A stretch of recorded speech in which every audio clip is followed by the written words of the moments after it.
जीवमजीवं दौवं जिणवरवसहेण जेणनिदिष्ठं देवीन्दविन्दवन्दं वन्दे तं सर्वदा शिरसा। पंच परमेष्ठी भगवान की जय। द्रव्य संग्रह में अजीव द्रव्यों का वर्णन चल रहा है। पुद्गल, धर्म और अधर्म, इनका पूरा वर्णन हो गया। पिछली पाठशाला में आकाश द्रव्य से संबंधित एक गाथा पढ़ाई गई थी। उसमें क्या लिखा था कि जो स्थान देने में समर्थ है उसे आकाश द्रव्य जानो, और वह आकाश द्रव्य दो प्रकार का है, लोकाकाश और अलोकाकाश। आज जो गाथा आप पढ़ेंगे उसमें ये बताया है कि लोकाकाश और अलोकाकाश की परिभाषा, डेफिनेशन क्या है।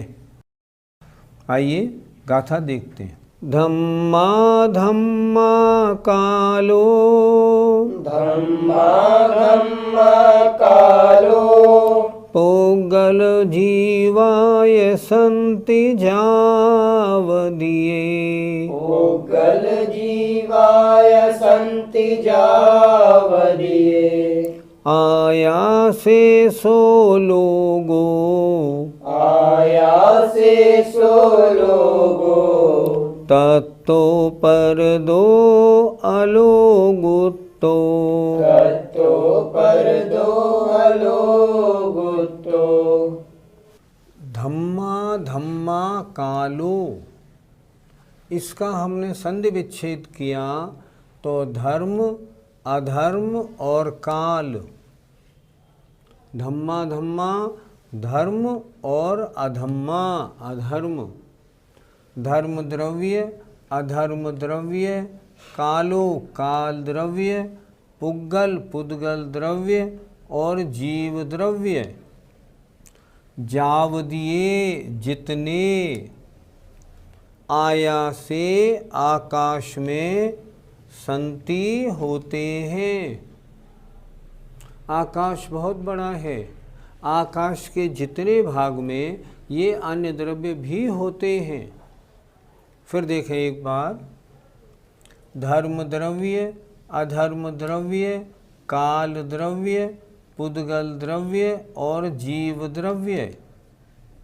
जावदिये जितने, आया से माने आकाश में होते हैं, जितने आकाश में ये अन्य द्रव्य स्थान पाए हुए हैं। सो लोगो, वह लोकाकाश है। तत्तो उसके, परदो माने अलग, अलावा, उसको छोड़कर, मतलब अनंत आकाश में, लोकाकाश में सब द्रव्य हैं, उसको छोड़कर अलोगुत्तो अलोकाकाश है। फिर देखें, तत्तो जो लोकाकाश है उससे, परदो माने अलग माने शेष, अब जितना आकाश बचा वो अलोगुत्तो अलोकाकाश है। क्या समझा रहे हैं ग्रंथकार? आकाश के जितने भाग में जीव, पुद्गल, धर्म, अधर्म और काल द्रव्य भी हैं, उतने हिस्से को हम कहेंगे लोकाकाश। और जहाँ मात्र आकाश ही आकाश है उसके अलावा उसे कहेंगे अलोकाकाश। जो लोकाकाश है तो उसका आकार कैसा है? देखो, लोकाकाश का आकार ऐसा है। ये ऊपर से नीचे तक, यहाँ से और यहाँ तक, ये 14 राजू है, ये 7 राजू है, ये 1 राजू है, ये 5 राजू है और यहाँ 1 राजू है। इस तरह ये लोक का आकार है। इस लोकाकाश में यहाँ से नीचे 7 राजू है, यहाँ से ऊपर भी 7 राजू है। पूरे लोकाकाश का सेंटर पॉइंट सुमेरु पर्वत की जड़ में है। सुमेरु पर्वत की जड़ से नीचे 7 राजू, सुमेरु पर्वत की जड़ से ऊपर 7 राजू। गुरुजी, लोक है तो उसका घनफल कितना है? इस पूरे लोक का घनफल 343 घन राजू है। ये पूरा जो हिस्सा है ये 343 घन राजू है। नीचे का हिस्सा अधोलोक वाला 196 घन राजू और ऊपर वाला 147 घन राजू है। फिर समझें, नीचे अधोलोक वाला 196 घन राजू है और ऊपर वाला 147 घन राजू है। कुल मिला के पूरे लोक का घनफल 343 घन राजू है। पंडित जी, ये 1 राजू कितने योजन का होता है? 1 राजू असंख्याता संख्यात योजन का होता है। समझाने के लिए ऐसा लिखा है विद्वानों ने, अगर कोई देव पलक झपकने में असंख्यात योजन जाता हो तो वो 6 महीने तक दौड़ता रहे, जितनी दूरी में पहुंचेगा उसे कहते हैं 1 राजू। समझाने की बात है। वैसे 1 राजू में कितने योजन? असंख्याता संख्यात योजन होते हैं। इतना 343 घन राजू इस लोक का क्षेत्रफल है। आपने ऊर्ध्वलोक और अधोलोक का तो घनफल बता दिया। जहाँ पर हम संसारी जीव रहते हैं, जो मध्यलोक में रहते हैं, उस मध्यलोक का घनफल कितना है? मध्यलोक का घनफल ऊर्ध्वलोक के घनफल में शामिल है। वो है कितना? वो है 1 राजू है मध्यलोक। 1 राजू बाई 1 राजू, इतना मध्यलोक है। ऊंचा कितना? 140 योजन। इसलिए इसका घनफल तो नहीं निकलेगा। अगर इसका वर्गफल निकालें ना, वर्गफल 1 वर्ग राजू हुआ। 1 राजू लंबा, 1 राजू चौड़ा, इतना मध्यलोक है। तो इसका हम क्या करेंगे कि इसका वर्गफल, घनफल नहीं, इसका वर्गफल कितना? 1 वर्ग राजू है और ये ऊर्ध्वलोक में शामिल है। जो लोकाकाश है तो उसके कितने प्रदेश हैं? प्रदेश क्या है? प्रदेश एक एरिया, क्षेत्र की इकाई है। जितने स्थान को एक अणु घेरता है उसे हम कहते हैं प्रदेश। तो आपका प्रश्न ये है कि ये लोकाकाश कितने प्रदेश वाला है? आचार्यों ने लिखा, लोकाकाश के असंख्यात प्रदेश होते हैं। आकाश के तो अनंतानंत प्रदेश हैं, लेकिन लोकाकाश के असंख्यात प्रदेश होते हैं। पंडित जी, ये जो लोकाकाश है ये तो असंख्यात प्रदेश ही है, फिर इसमें जीव और पुद्गल अनंतानंत हैं, वो कैसे समाएंगे? ये इस तरह समाएंगे कि लोकाकाश के हर प्रदेश में एक दूसरे को अवगाहन देने की शक्ति है। दूसरी बात, ये द्रव्य एक में एक समाते हैं। जैसे मान लो अनंतानंत जीव हैं, वो एक साधारण शरीर में सब समाये हुए। तो अनंतानंत जीव तो हैं, समाये कितने से हिस्से में? इतने हिस्से में। उसी तरह एक पुद्गल के अणु में पुद्गल के अनंतानंत अणु भी ठहर जाते हैं। क्यों? अवगाहन शक्ति देने के कारण। इस कारण लोकाकाश के असंख्यात प्रदेशों में अनंतानंत जीव, पुद्गल, धर्म द्रव्य, अधर्म द्रव्य, अनंतानंत सिद्ध सब समा जाते हैं। गुरु जी, जो सिद्ध भगवान हैं वह सिद्ध शिला में रहते हैं, तो यह सिद्ध शिला लोकाकाश के अंदर है या बाहर है? देखो, हमने पहले भी समझाया था, ये मत बोलो कि सारे सिद्ध भगवान सिद्ध शिला में रहते हैं, ऐसे नहीं। हमने पहले ही बताया था जितने सिद्ध भगवान हैं वो सिद्ध शिला पे जाके विराजमान नहीं होते। वो आत्मा जब शुद्ध हो जाती है, ऊपर उठती है, तो लोक के अंत में, अंत का मतलब जहाँ तक ये सिद्ध शिला, ये नीचे वाली सिद्ध शिला, इसके ऊपर घनोदधि वलय, फिर घनवात वलय, फिर तनवात वलय, तनवात वलय के अंत में यहाँ जाके सिद्ध भगवान सब रुक जाते हैं, सिद्ध शिला पर नहीं रहते। ये बात सबको ध्यान में रखनी चाहिए। हम लोग क्या मानते हैं, हमने चंद्रबिंदु बनाया और सिद्ध भगवान को विराजमान कर दिया कि ये सिद्ध भगवान विराजे हैं। सिद्ध भगवान ऐसे नहीं विराजे होते। जो अर्धचंद्राकार आपने बनाई सिद्ध शिला, उससे ऊपर आइए, यहाँ सिद्ध भगवान हैं। 3 वात वलय में अंतिम वात वलय के अंत में स्थित हैं, इसलिए ऐसा आइंदा नहीं बोलना। अब आपका प्रश्न क्या था कि सिद्धालय, सिद्धालय माने सिद्ध भगवान का स्थान। सिद्धालय लोकाकाश में है या लोकाकाश के बाहर? सिद्धालय लोकाकाश में है। अगर लोकाकाश के बाहर होता तो सिद्ध आत्माएं वहाँ कैसे चली जाती? धर्म द्रव्य तो वहाँ है नहीं। जितना बड़ा लोकाकाश उतना बड़ा धर्म द्रव्य, उतना बड़ा अधर्म द्रव्य। तो जितने और द्रव्य हैं, जीव, पुद्गल आदि, मात्र पूरे लोक में है, इसके बाहर नहीं। क्यों? वहाँ धर्म द्रव्य नहीं है, तो जाएंगे कैसे? इसलिए जितने सिद्ध भगवान हैं वे सब भी लोक में ही हैं, लोक के बाहर नहीं। जरा नक्शे में लोकाकाश और अलोकाकाश को समझा दीजिए। देखो, इस नक्शे में ये जो आपको आकृति दिख रही है, ये लोकाकाश है। ये नक्शा जो बना हुआ है ये लोकाकाश है। इसके अलावा ये सब जितना बाहर है सारा, ये सब अलोकाकाश है। जितने द्रव्य हैं अन्य सब वो इसमें ही है, इतने में। इसके बाहर यहाँ पर सिर्फ आकाश ही आकाश है और कोई द्रव्य नहीं। ये सब अलोकाकाश है पूरा, इस आकृति के बाहर। लोकाकाश का आकार तो आपने समझा दिया, लेकिन जो धर्म और अधर्म द्रव्य हैं, क्या इनका आकार कैसा होगा? ये उसी के आकार का होगा क्या? जितना बड़ा लोकाकाश उतना बड़ा धर्म द्रव्य, उतना बड़ा अधर्म द्रव्य, और उतना बड़ा एक जीव द्रव्य भी।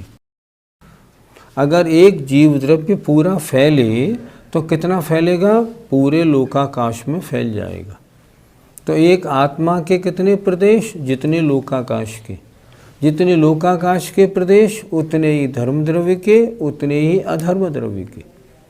इसलिए जैसे इस नक्शे में ये आपने लोकाकाश देखा, तो ये धर्म द्रव्य भी कितना बड़ा? इतना बड़ा।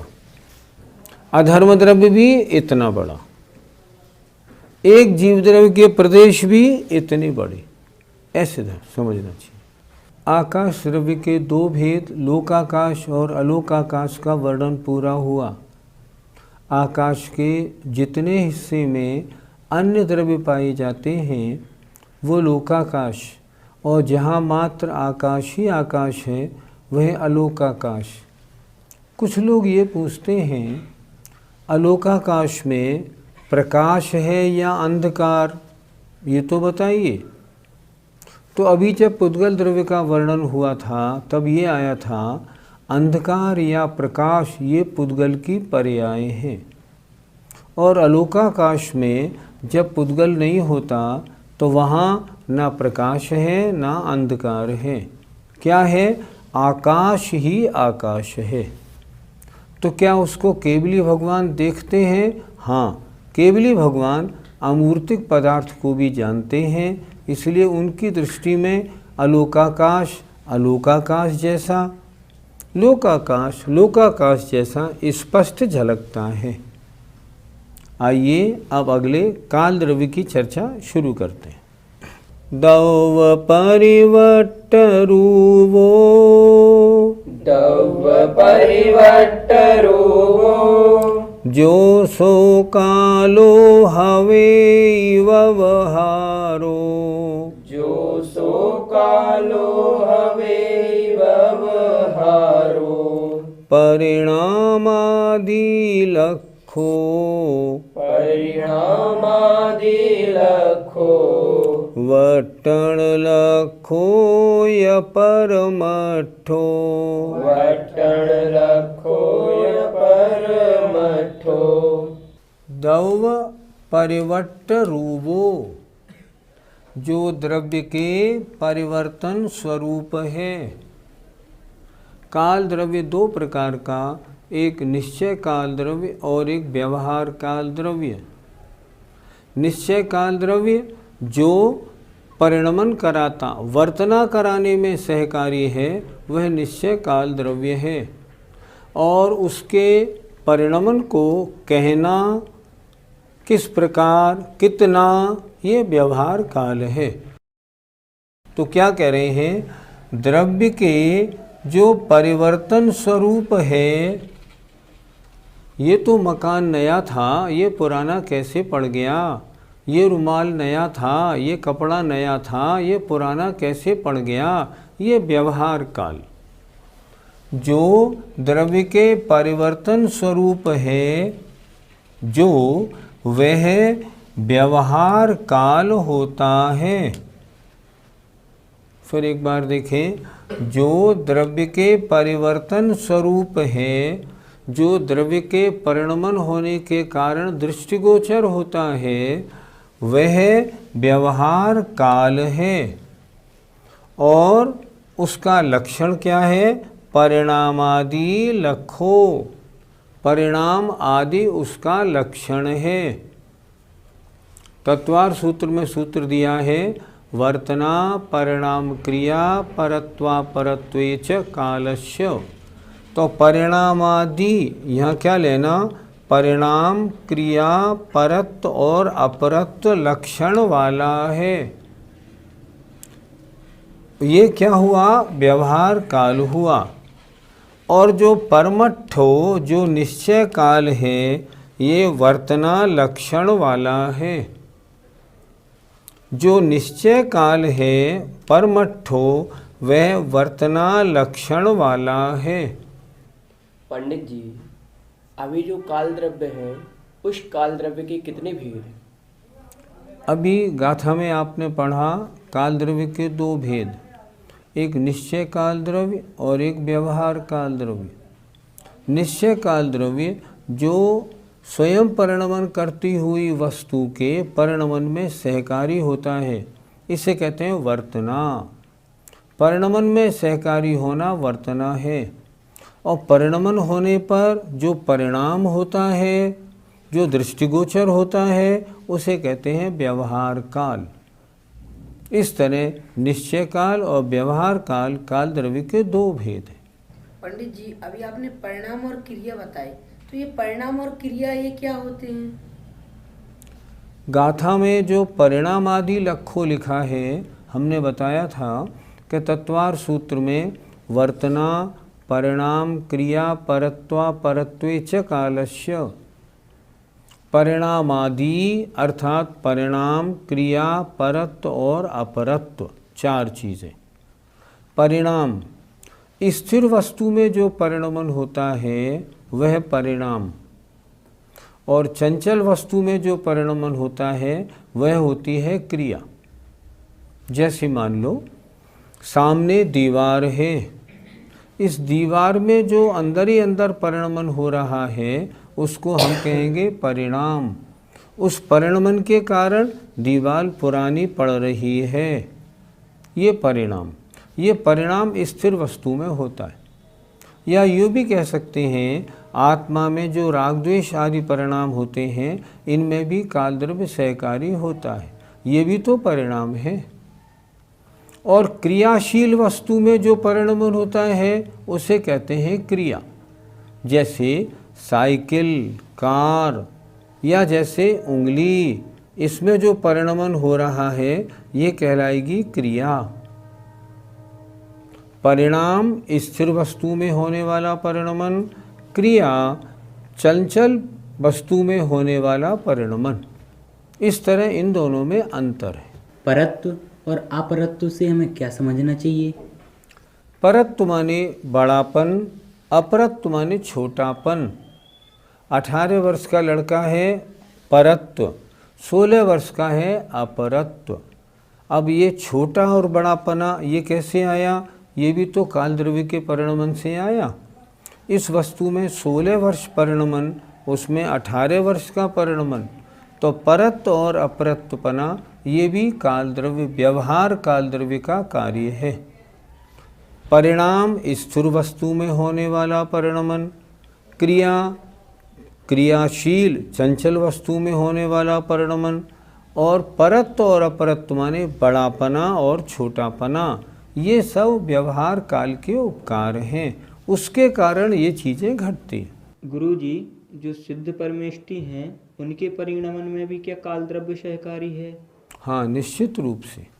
अच्छा, सिद्ध परमेष्टि भी तो शुद्ध जीव द्रव्य हैं और प्रत्येक द्रव्य के परिणमन में काल द्रव्य का सहकारी बना है। तो शुद्ध द्रव्य हों या संसारी हों, निगोदियाँ हों या एकेंद्रीय हों, किसी भी द्रव्य का कोई परिणमन होगा उसमें काल द्रव्य सहकारी होगा। पंडित जी, व्यवहार काल में घड़ी, घंटा आदि की बातें होती हैं अभी, तो इससे एक घड़ी घंटे तो अंग्रेजों ने चलाए, तो इसके अंग्रेजों के पहले क्या होता होगा? ये बात सही है। सेकंड, मिनट या एक आवर, घंटा ये अंग्रेजों ने चलाया। इससे पहले घड़ी, मुहूर्त, पहर ये चलते थे। 24 मिनट की एक घड़ी, तो यहाँ आपने मिनट क्यों लगा दी? अरे भाई ऐसे नहीं, 24 घंटे एक दिन में 60 घड़ी होती। पहले एक दिन की 60 घड़ी, आज सूर्य उदय हुआ और कल सूर्य उदय हुआ, बीच में कितना गैप पड़ा? 60 घड़ी। तो अपने आप एक घड़ी बराबर 24 मिनट हो गया। पहले घड़ी चलती थी, 2 घड़ी का एक मुहूर्त और 3 घंटे का एक पहर, मतलब एक दिन में 8 पहर माने जाते थे। इस तरह पहले कैलकुलेशन होता था। सप्ताह सप्ताहों में रहता था, उसमें कोई आपत्ति नहीं। इस तरह हमने माना कि मिनट सेकंड अंग्रेजों के हैं, लेकिन घड़ी, मुहूर्त, पहर ये तो हमारे हैं, ये अनादिकालीन है। विदेश क्षेत्र में यही चलते हैं, घड़ी, मुहूर्त, पहर ये विदेश क्षेत्र में भी चलते हैं। पंडित जी, ये काल द्रव्य होता कैसा है? कृपया इसको स्पष्ट कीजिए। काल द्रव्य कैसा होता है? काल द्रव्य की शक्ल कैसी है? काल द्रव्य कितने हैं? काल द्रव्य कहाँ रहते हैं? इन सब के बारे में अब दूसरी गाथा जो काल द्रव्य की ओर आने वाली है उसमें इन सारी बातों का स्पष्टीकरण हो जाएगा। इस तरह अब जो अजीव द्रव्य थे उनमें जो अंतिम काल द्रव्य था उसकी चर्चा अपनी यहाँ हो रही है।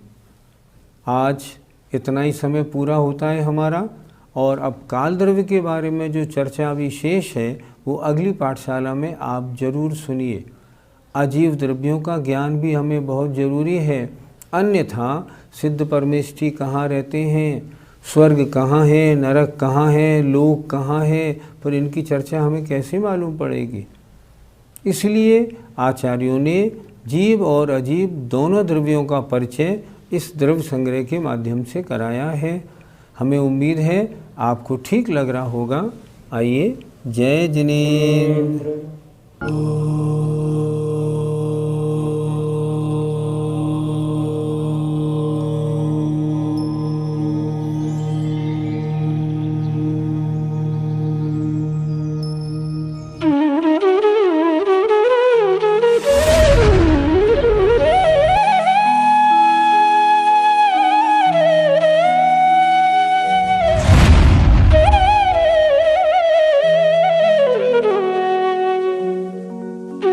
है।